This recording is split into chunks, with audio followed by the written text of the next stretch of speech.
Monday's Times, Josh, and a politician has accepted fault. It's happened. Make a blue plaque. It's incredible. Michael Gove, we are to blame on Grenfell. Now, he's presently the Housing Secretary, and he says a faulty and ambiguous government guidance allowed the scandal to happen. So he's been very forthright on this. The tragedy happened very close to where he actually lives, and the impact of it has been huge, not just obviously for the families and the people who died, but what's happened since then, these other buildings that have had this cladding on it, and the bills were being sent to these people who had bought these flats and apartments in good faith and were suddenly being given like these £400,000 residents, it says. Yeah, so it's been a huge deal. This has been going on for years. So he's basically saying, yes, we messed up, i.e. the government allowed these loopholes there that were then exploited by these companies. What he's doing, and fair play to him, is that he has basically said, if you want to continue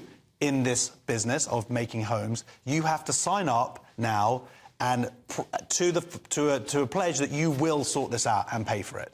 So that he's basically blackmailing those companies that have made millions and millions of pounds and saying, you have to sort it out, because they did a sort of voluntary thing and it didn't work. So none of those companies, I think, did it. Now he said, you want to stay in this business? This is what you've got to do. And surprise, surprise, I think one of the biggest companies straight away is like, yeah, we're going to sign up and this is what's needed.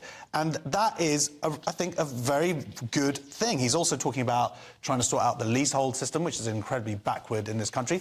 You know what? You read this article and you're like, Michael Gove, I never would have considered myself like a fan of his as such, but he just comes across like a very plain-speaking politician, yes, but someone who actually has results. He thinks Zahawi shouldn't have resigned. He's on the side of Zahawi, so, you know, he comes and he's one step forward, two step back. Can't help but deflect some blame. But the money won't necessarily solve the problems of people who can't sell a flat, who haven't been able to sell a flat. The point is the mortgages have had to continue to be paid because you can't get a mortgage on a place without the certificate, which means that you can't sell it. And now with interest rates going up, I mean, it's thousands of pounds that people have had to pay for a place that they can't sell, not because of their fault.